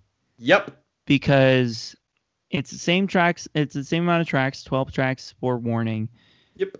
It's not as political as American Idiot, and it also isn't a rock opera. It doesn't convey a story about characters written for the album. Yeah. No, I actually kind of think it's more political than American Idiot. Really? Interesting. Well, okay, just by tracks, American Idiot. You got American Idiot's political. Holiday's political. Other than that, there's not much, yeah. Yeah, that's a fair point. That's a fair point. And then sort of Holiday. No, yeah, Holiday's political, yeah. But that's kind of it, really. It's really just a story. Wait, what were the three you said? I thought the second one you said was Holiday. No. So I always think of it as there's American Idiot and Holiday. And that's pretty much it. And that's pretty much it. Did I just say Holiday twice? Am I that fucking stupid? You did. I mean, we've been here for hours. I'm stupid. We've been here. Chris, and then you Revolution and I have been recording Radio, podcasts for hours. Revolution Radio, you got Bang Bang, Revolution Radio. Bang, bang. Say Goodbye is also political. Troubled Times is political. Yeah. I would A little bit of Summer Now. A little bit. But really, you got like those four. Yeah. So, a little bit more political. A little more. I just think they're a lot more playful in their political. Oh yeah, it's not so much like a. It's not so much like a pointing it out to be like change for the better. It's more so just like pointing it out just so that people know, like, hey, are you this stupid?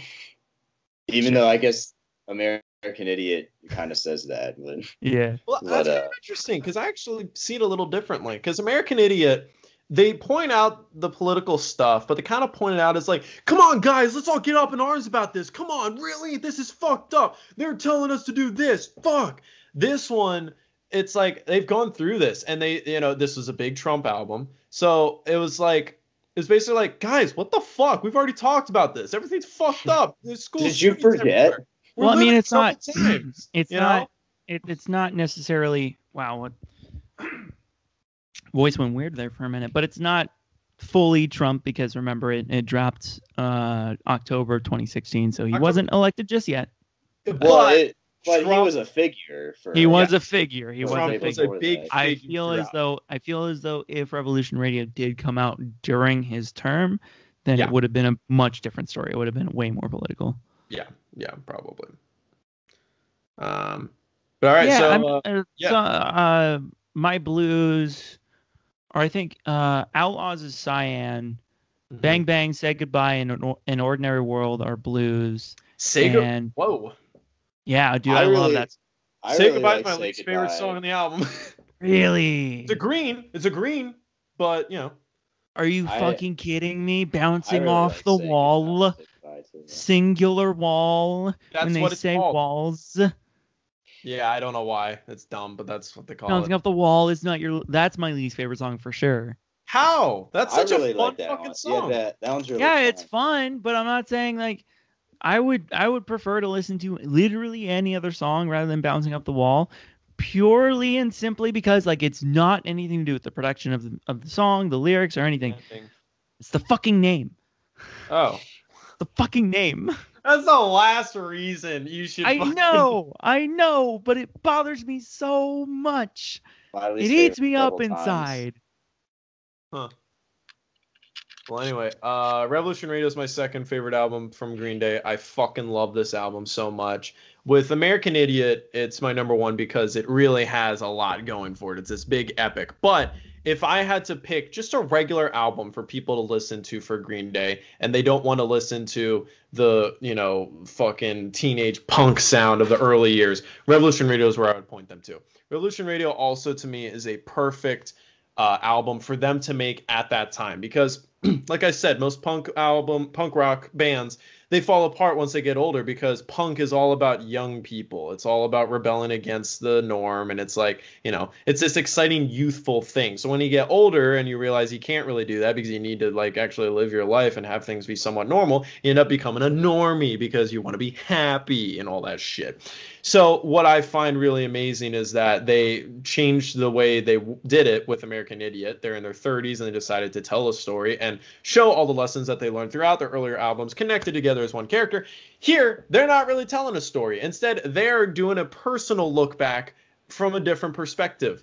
And it's fantastic. I applaud the fuck out of them for being able to right the wrong. Most bands very rarely are able to right the wrong when they fuck up as bad as Green Day fucked up with the trilogy. Revolution Radio is such a bounce back. Yes, people can complain that it doesn't really revolutionize anything, despite the name, with their sound or their tone or whatever the fuck, and it kind of just sounds like American Idiot a bit. But like I said, American Idiot is my favorite sound that they ever had, so I'm fine with it sounding similar to it. But this is so mature and so just up to date, it's sort of like our American Idiot now. We relate to the subject matter in this more than American Idiot because American Idiot was during the 9/11 George Bush era. And here we have the leading up to Trump era. Bang Bang is such a perfect song for nowadays through the perspective of a school shooter. That is so fucking cool. And yeah, you got so many bangers on this album. Somewhere Now I fucking love. I know a lot of people don't care for that, but I fucking love Somewhere Now. And it just begins so perfectly. Because right away it's, I don't know where I'm going. I'm fucking lost, guys. I'm scared. And then Outlaws is the spiritual sequel to Christie Road, which is the perfect look back on your youth and how you used to rebel against everything. And it's just... They nailed it, When you get older, you got to stop relating to the youth. Instead, you talk about youth how you remember it because you don't fully remember exactly how it was. If you try and remember your youth, you're not going to be able to relate to the youth. Instead, you tell them how your youth was. And the youth themselves will then find themselves in that. And that's where they really nailed it with this album. Youngblood, I fucking love Youngblood. It's like She's a Rebel. It's just a fantastic song to listen to when... you like someone and you just can't stop thinking about them, and also just a song to get up and fucking dance and have fun. They try to do that with the trilogy, but Youngblood, they fucking nailed it. Yeah. The 2018 trip when you guys went to go pick up Camden because I couldn't wake up for shit. I woke up and I was just in an empty apartment in LA, and I was just like, what do I do? I don't know what to do with myself. Do I eat all their food? What am I doing? No.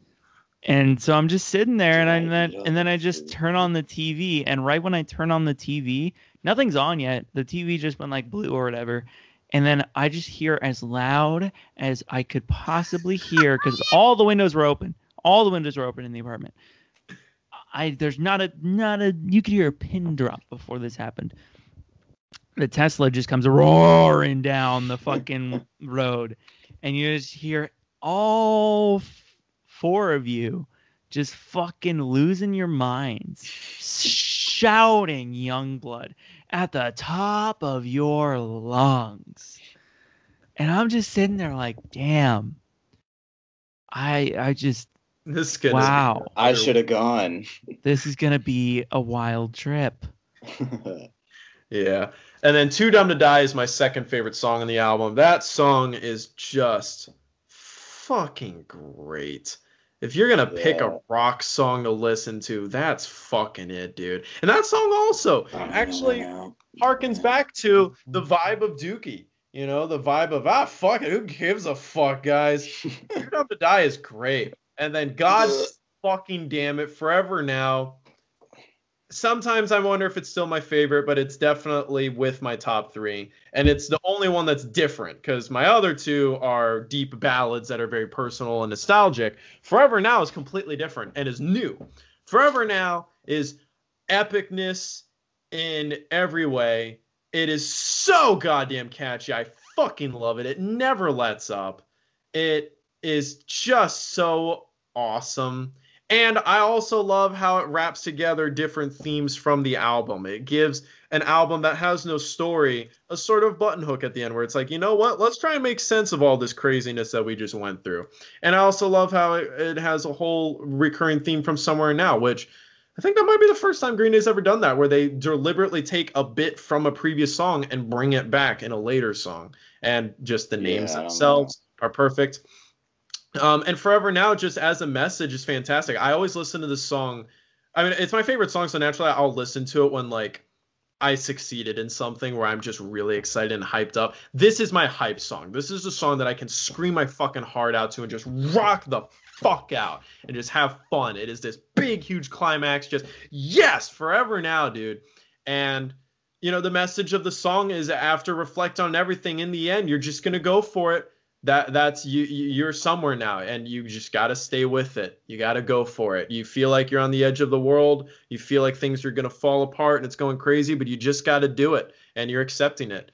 And it's just so awesome. Also, if I'm not correct, fuck me, but I think this is the only Green Day song where Billy directly like states that it's him.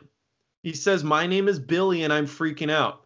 Does he ever reference his name is Billy or really actually specifically say this song is about me? Yeah, I don't know. I don't think so. Yeah, I just realized that. Beginning of the song, "My name is Billy and I'm freaking out." And that's really also what I love about Revolution Radio, where the trilogy, you feel like, what is this? What's the point? Revolution Radio, it is very clear what the point is. Billy really cared when he made this album. He had a lot to say. And it also fits perfectly with how things were going for the band. The trilogy, you know, the infamous 1 fucking minute scene at the iHeart Radio Music Festival in Las Vegas. Yeah.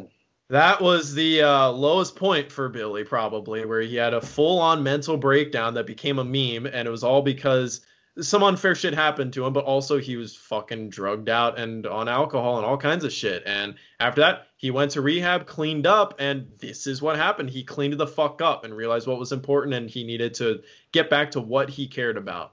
And that's why I love this album. Yeah, definitely going in the good. Boom. And Father of all. They waited 4 years to make this. They waited 4 years. What's crazy too So are we doing it to where the people who like it the least go last? Oh, that does make sense. I guess. Yeah, Robby. Yeah. I like this the most. First of all, I like this the most. All right. Well, okay. So Revolution Radio, real quick. We would all put that in good, right? Oh yeah, that's all in the good. All right, here we go. All right. Yep. What? Camden. Ugh. So, Robby, would you put Father of All in ugly? I would. Simply put, because I... Y'all see the comment? I would put it in the ugly because I don't think it is inherently bad. I don't think it is a bad album. Are there qualities of it that I do not like? Yes, there's quite a bit that I don't like. But when it comes to like looking at the songs themselves, like for me personally, I love Father of All. I'm a big fan of Fire Ready Aim. Sugar Youth is a lot of fun. It's a lot of fun. And just overall, like, yeah, the sound tends to blend within each other, but it's a very different sound than what we've gotten since American Idiot. And that's without a doubt. That's a fact. It's a very different sound to even the trilogy, which we all have agreed are some of their worst. I personally look at it more as, and this is a high recency bias, but I would lean more towards putting it into the good for me because I do like a lot of it. I like a lot of it. There are some of the songs that do tend to drudge on, and it's the first time that they've taken a sample of a very popular song and made it into their own music. Oh yeah. And that's probably my least favorite song in the album compared to the rest of it, just because Wait, I which feel one like is it? Oh yeah. Oh yeah. I feel No.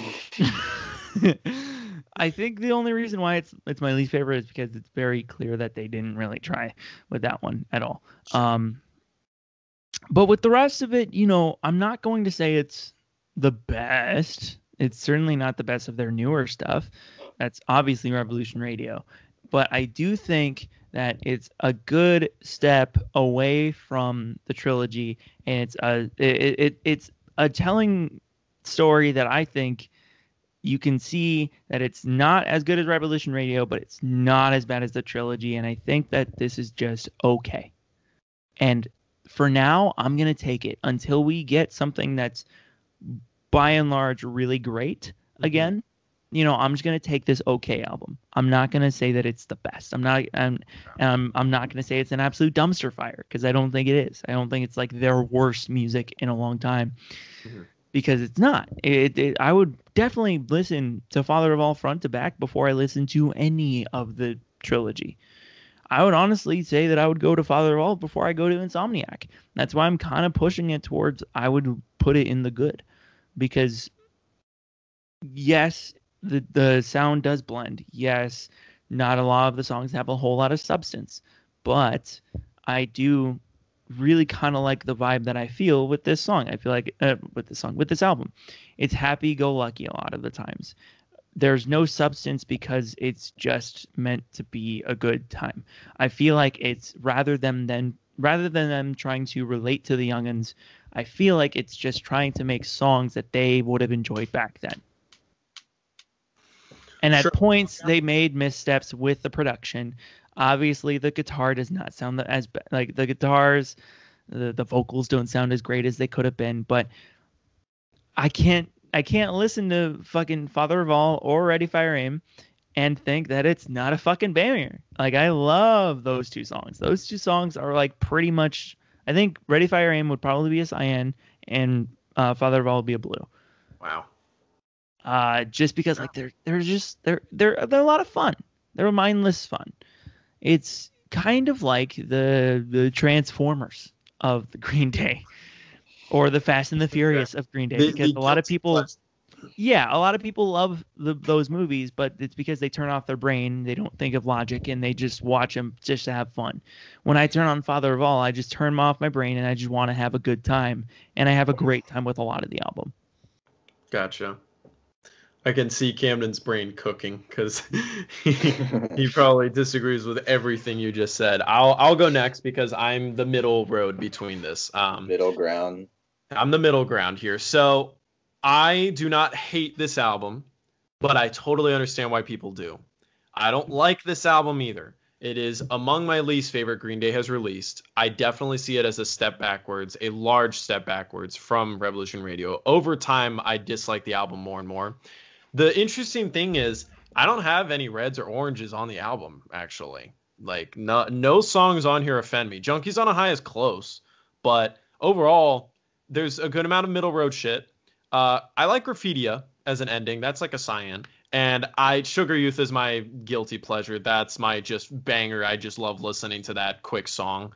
But overall, Father of All makes a lot of the same mistakes they did with the trilogy, in my opinion.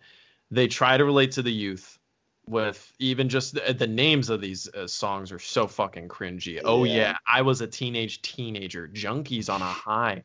Take the Money and Crawl. Even Sugar Youth is a weird name. It's like, what? The album name, Father of All Motherfuckers. Like, no, that is not what Green Day is about. Green Day is not about swearing and fuck everything. No, that's never what you guys were about. Also, the album cover is maybe the most offensive album cover I have ever seen in anything ever. Not only is it just ugly and dumb, And not only is it taking part of a previous album cover already, which is just fucking lazy, but you're taking the album cover from your magnum opus and Yeah. you're literally splattering this dumb looking ugly unicorn, just making it look filthy. And that's just the marketing. The marketing behind this album was god awful, where it was like, fuck everything. You know what we say? Fuck you, the pink unicorn that with puking rainbows. Like, the marketing for this album was so cringy and horrible. The album itself, when I listen to it, I don't hate it. I find myself bobbing. I'm like, all right, I like this. This is catchy. Father of All is fun and a little different. They decided to do some weird Motown shit or whatnot. The vocals are a little different. I don't like it. Some of the changes I don't love, but I respect that they tried. But yeah, the other thing, if I had to compare this to the trilogy, it's really tough for me to decide which I prefer because they're very similar. Taking the trilogy as a whole, not just Dose, because Dose is my least favorite. I fucking hate Dose. But if I had to take all of the trilogy versus this in a way is basically taking all the trilogy and into the shortest fucking album ever at 28 minutes, which is ridiculous. Which is another reason why when I look at this album, I just kind of feel like they didn't give a fuck, which is offensive, and I hate that because if you're gonna make art and sell it, you better care about it. However, on the plus side, it's short as hell, and you get through it nice and quick. The trilogy, they were like, it's almost as if they thought it was good. Hey, everything we made is great, guys. We're on top of the world. Let's release everything. Here, they were like, fuck, let's just do a 10-song album, move on. Which, that's the other interesting thing about the behind the scenes. It really feels like the contract that they had with whatever partner, producer, studio, whatever they were partnered with, clearly they were just running out the clock, and they had... like it was in their contract that they had to make a certain number of albums, and I believe that's why they did the trilogy, because they were like, shit, we want to get out of this contract, but we have to make so many albums, fuck it, let's just make 3 real quick.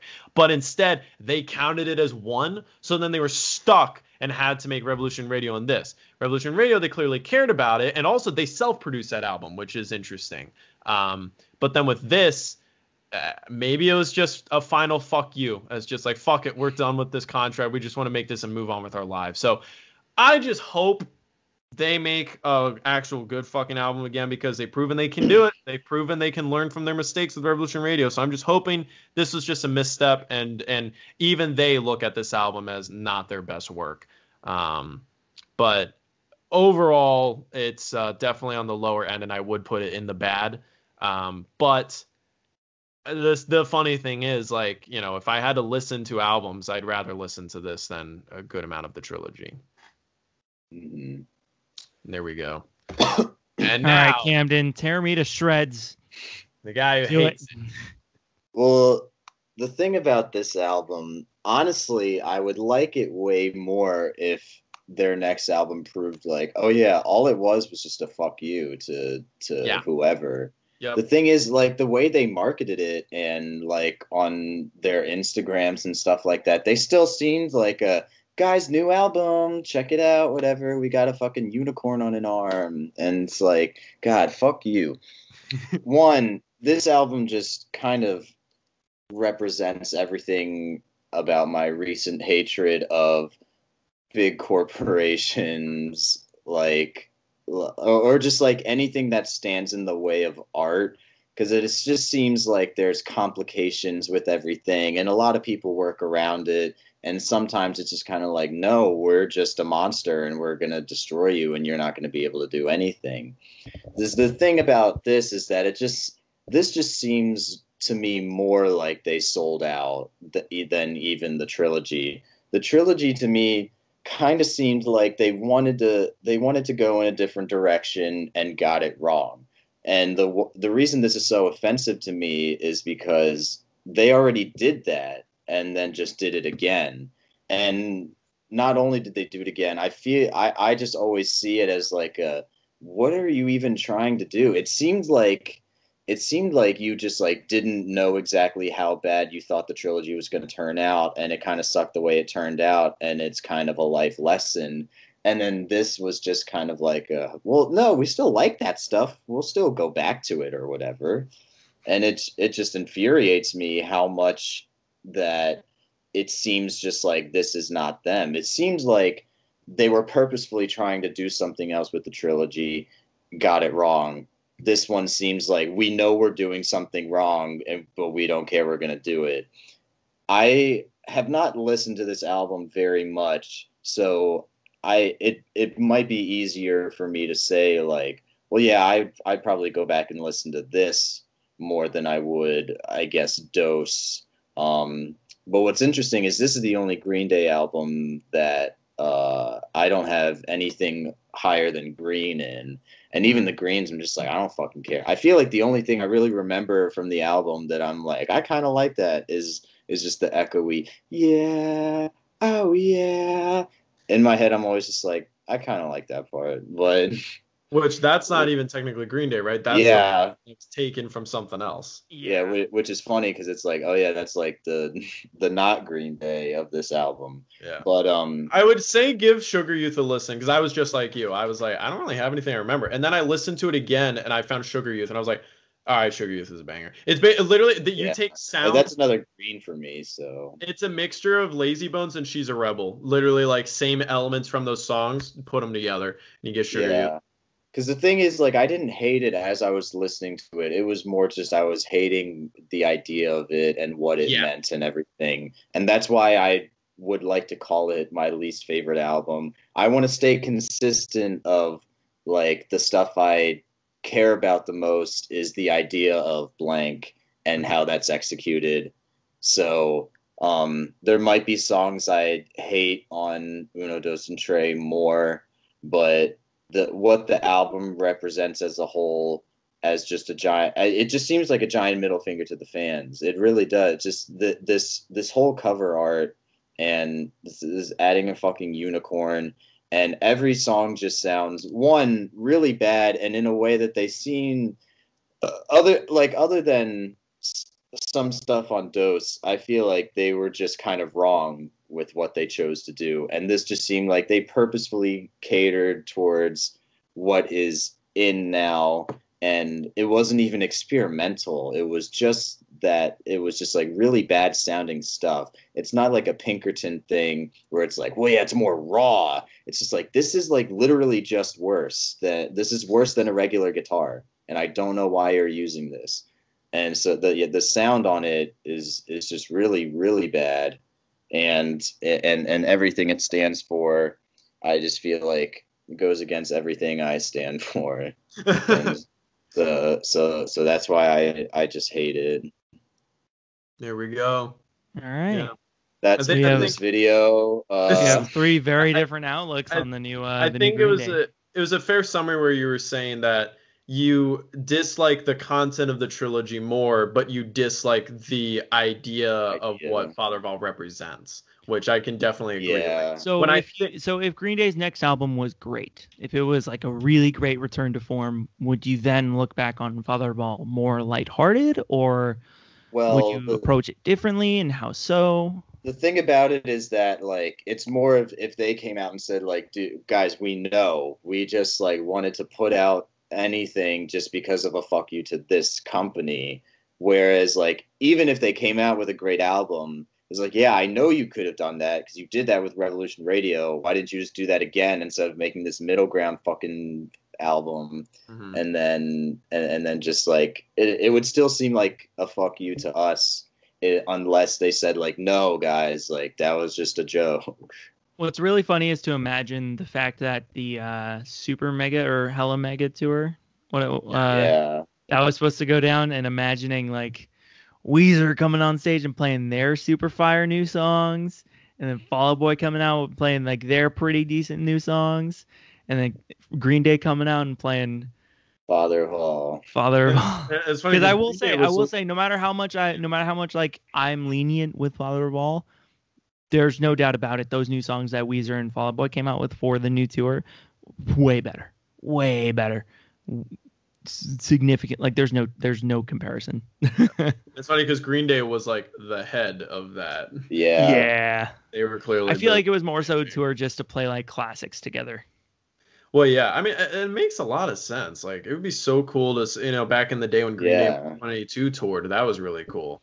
Like, Weezer, it still is Weezer. Blink-182 is not Blink-182 anymore. Yeah. But Weezer's still Weezer, so it'd be kind of cool. And then I also love that because Weezer, at the same time as Green Day, released a surprise great banger in the same year. White Album came Yeah. out same time as Revolution Radio. And for Weezer, that's an even bigger deal because White Album's widely considered like top 3 albums from them. Revolution Radio is kind of in the middle for most of the fans. But that's really cool. That'd be so cool if like they got to perform those. I really wish that we could have gotten to see it simply because like a little bit of a bias here, but they always open their big tours like that in Seattle. And I had like pretty good seats going to it. I was super hyped. And then COVID. And then I don't know when's that'll be crazy to be like, when's the next time I'm gonna see a concert? Because the next time I see a concert might just be like a rap concert because it used to be just like I was really only into old classic rock and Green Day, and so it's just like if I'm ever gonna see anyone, it's gonna be Green Day. But that's different now. But that'll be interesting to be like, when's the next concert I'm gonna go to? And the next time you go to that, are you going to be like, it's safe. I won't wear a mask. Yeah. I'm interested to think about, like, if the viewers like this so much, like, what is another band we could do this for? I know that a lot of us do love the Beatles a lot, and that would be a lot of fun. Yeah, I guess we could do Beatles. I feel bad for Spencer and Connor that they didn't get to be here to talk about their favorites with Green Day, but at the same time, I feel like it helped that it was just 3 of us. Yeah, because we spent like 4 hours doing this. Yeah, we spent 4 hours and there's only 3 of us. Yeah. Imagine trying to get through American Idiot with all 5 of us. Like, that'd just be insane. Yeah. Honestly, for Connor and Spencer, if you guys are listening to this or you guys already know that we did this, you guys should totally like put up your opinions on the Reddit. Like, that'd be really, really cool to go back and look at. You also won't have to go through hours and hours of a podcast to find our opinions on it. You can just find it on the Reddit. Yeah. I know that Angel and Airwaves would really be me and Spencer. I'm not really sure if there would be a third person with that. Blink-182. Doesn't Connor like that too? Nah. Yeah. Really? No, Connor likes Angels and Airwaves. Yeah. Like a really good amount now. For it. Really? Yeah. Yeah, I feel like this happens a lot because the last time you guys talked about Angels and Airwaves, he also was like, "What the fuck, guys? Me too." He used to be like, "I don't really like him," and then yeah. 21 Pilots would be a lot of fun. I wouldn't be in that. That would be probably like anything with that and rap. If it's anything rap, I won't be in it. Camden, do you listen to 21 Pilots or no? Yeah, I like 21 Pilots. Probably me, you, and Spencer could do that one. And Connor's a big fan too. Maybe try a 4-person for that one. There aren't that many albums. Yeah, I guess they have a small amount. Yeah, it's much smaller than Green Day, and it'd be probably. Do you listen to much rap, Robby? I do. Not like a whole. I do not. Fucking not like ass. Not as much as I have knowledge of of rock when it comes to like Green Day or the 21 Pilots comes to mind, but like I love a lot of Kanye's stuff, although he's not the best of people. It's really hard for me morally, like especially because a lot of his stuff pops up on my like songs whenever I play that playlist, and I'm just like, dude, my morals just comes into play, and I'm just like, I can't listen to this. It's so hard. It's also funny because I said before that "Runaway" is my favorite Kanye song, and it's probably my favorite Kanye song too. Either that or it's Monster. It's really good, and it's really funny because I think "Famous" might be second, and which is really funny. Which is really funny because that's the Taylor Swift one where he was like, "For all my South Side that know me best, I feel like me and Taylor might still have sex. Why I made that bitch famous." And so it's just like it's just like the opposite, the spectrum of just like self-aware Kanye and just like overindulgent. Yeah, he's a character for sure. Yeah, but other rappers that I definitely prefer, Kendrick Lamar. He's my personal favorite. Logic's stuff is amazing. Got God, I'm gonna have so many rappers in my mind when this comes out, and I'm just gonna smack myself. Well, let's in the head. wrap this up. It's about to hit 2 hours, and I don't want this to be the first 2-hour podcast. I want that to be like I don't know, Deep season 2 or later. At the end of the day, American Idiot's awesome. American Idiot took up 40 minutes of it anyway. It's amazing. It's awesome. Right. Thank you all for watching. Check out Green Day. Check out the good albums. Let us know your favorite albums and your rankings in the comments down below. And bye-bye, everybody. Later.